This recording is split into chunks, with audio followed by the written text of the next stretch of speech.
Joker Folie Deux. Folie Deux. When the very first Joker came out, I loved it. I was a total mark about it. I saw it twice in the theater, something I don't do. I bought the damn Blu-ray, something I don't do. I really loved it so much as I feel like it's one of my top 10 movies. And to prove it, you can't really tell. Cheap print and frame of Phoenix as the Joker. The second I saw that it made $1 billion, I said, I hope they don't try to make a sequel. And Folie Deux is the reason why. Because I'm confused. But maybe you can help me untie my brain knots by letting me know how you feel down in the comments. Let's get into it. The whole thing about Joker 2 is that they're trying to figure out if Arthur Fleck has a split personality disorder. And it's partially done through musical performances between Phoenix and Ms. Gaga. And this pairing and their chaos between them is really where the Folie Deux comes in. Folie Deux means delusion or mental illness shared by two people in close association. Like Gaga is French for poo-poo. Neta. Yeah. And that's how you feel about this movie, or why you bring that up? No, it was just funny. The whole musical performances is, I did like how that was used to blur the lines between reality and what's going on in Arthur's brain. That was very apparent to me from the trailers. When I heard that it was going to be musical, the first thing I thought was that's going to be happening in his head. Mm-hmm. Well, that would have been like the only way they can do it. But they also do it with some scenarios where they kind of tip that the performance is real and then sometimes it's not real. So they're blurring the lines of reality for you, the viewer, something that Arthur Fleck lives through. That's what happened in the last movie. The lines of reality was being blurred for him as he committed those crimes. My actual problem with the performances is that they use like the same 6 or 7 songs and they sing them like 3 times. Yeah, different meaning, different situations, but the situations in and of themselves are not actually that different. So like the meaning you can get is basically the same. Something I did like about the movie a lot was the music, type of music they chose. Popular songs of what the time that is trying to be depicted. But again, they just used them, the same ones over and over again. And I almost felt like the theater got to a point where collectively everybody went like, they're singing again. Yeah. I felt that. There was a moment in the movie where the singing was just not hitting the same. Because the first songs were actually kind of good. They were interesting. You knew the subtext. You kind of gathered that it was happening in his head. It was cool that it kind of got blurred. Yeah, there was a moment where he said, "Okay, can we speed this up a little bit?" More than it speeding up, I wanted it to land, and that's, I think, the biggest problem with this movie is that it doesn't land at the end of the day. You're not left satisfied in any way. Nothing from the movie really satisfy you. It's not really like, you know that it's not going to be a happy-go-lucky movie. The first film was grounded, and my concerns with why I didn't want a sequel was I didn't want them going over the top, bringing in a mega pop star, forcing it to be a musical, going overboard and not sticking to the main story. Instead, trying to make it more commercial for everybody just to make more monies. And by doing that, they're going to end up ruining the character. And I felt like this movie did half of that. And that's where my confusion is. Lee Quinzel had a little bit more protagonism than I expected. I didn't expect shit about the movie for starters. But seeing her have a little bit more protagonism, I thought that, it's a Joker movie. It's Joaquin's movie. I knew they were going to do that. That's why when I heard Gaga was in it, I knew that's really what I was afraid of when I heard that Gaga was in the movie. Yeah. That they were going to hand the reins over to her. And I hope this doesn't get twisted or misunderstood. Lady Gaga did a good job as Harley Quinn. Her performances was great. Her singing is obviously amazing. She's a pop star. She's fantastic in the movie. Yes, sir. But as a Joker fan, as the point of the movie, which I still don't understand completely what it was, she kind of did take over a little bit. But at the same time, the character of Harley Quinn wasn't explored enough either to make me really give a shit about Harley. It's kind of like you're supposed to give a shit about Harley because she's Lady Gaga and she sings cool. In her own bubble, she's amazing. I loved her. She's damn gorgeous. But in the context of the movie, yeah, she's cool. She sings, she acts, whatever. But it's hit and miss. Like she didn't land. It was fine. Like everything about it was fine. The chaos between them was fine. The folie deux they had was fine. Her performance was fine. The thing is that when you introduce an iconic character like Harley Quinn is now, and you don't expand on what actually makes her iconic, we're left unsatisfied. They kind of touched upon her background barely, and you get a hint as to the type of person she is. But then the conclusion of the story between them kind of leaves you going, unsatisfied. She hinted at some things. She said some things, but at the end it was like, okay, cut right here. Some part of the story is like, what? And I feel like the whole movie is like that. It's so like they ran out of time or didn't know how to land anything. Like the whole movie is spent building stuff up. Mm-hmm. And I like the build. I was here for it.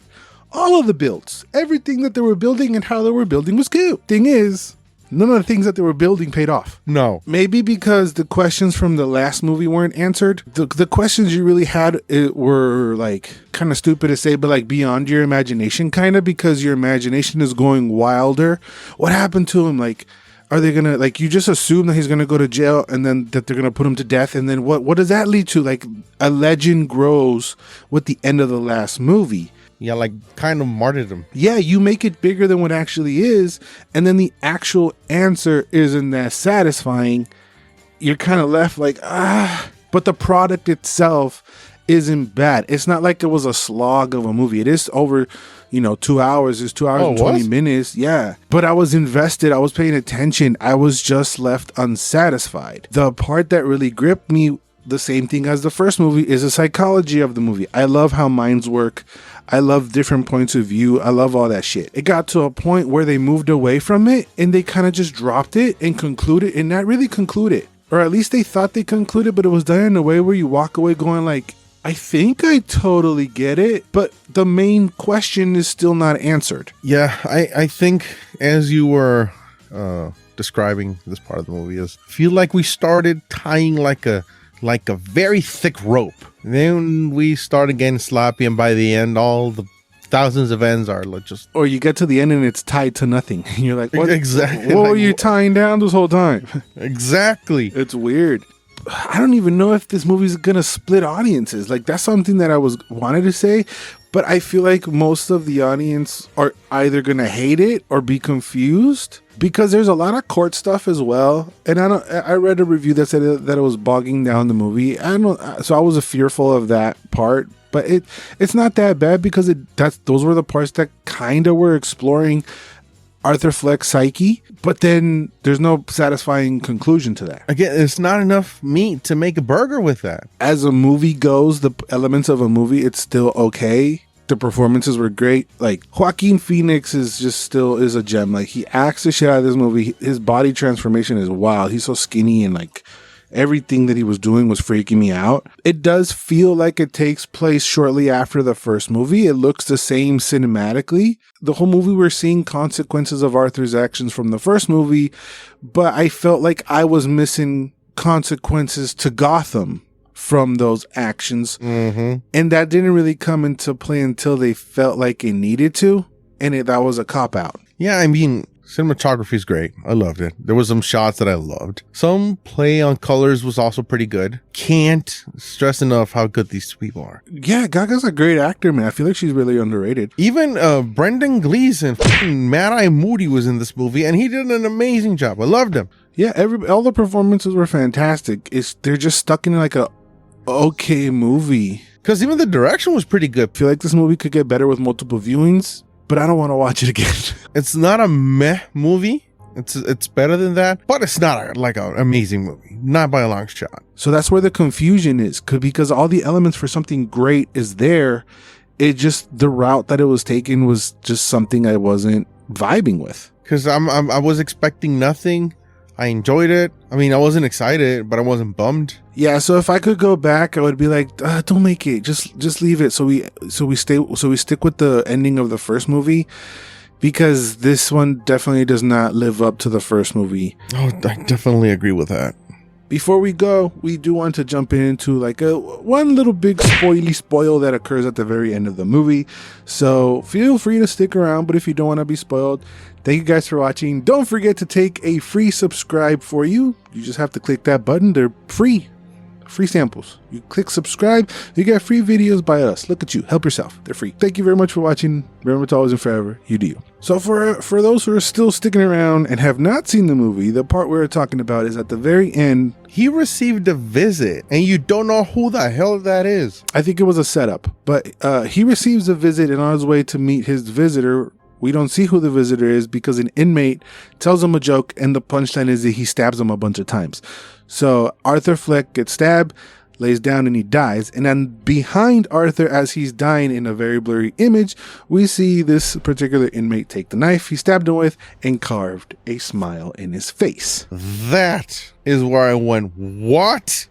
Just where my mind is at is, I hope to God this is not a tie-in to The Dark Knight. Oh, that's where you went. Yes, I hope and pray for the High Lords in all the levels of existence that they don't come out and say, yeah, that's Heath Ledger. If he dies, okay, I get it. He becomes a martyr, he becomes a symbol. Somebody takes his place, sure, because he became an idea now. I thought that's what you were bitching about, that the other guy's taking over to being a Joker. The fact that you think that guy was Heath Ledger Joker, that never crossed my mind. That's the first thing I thought, and I was like, please don't.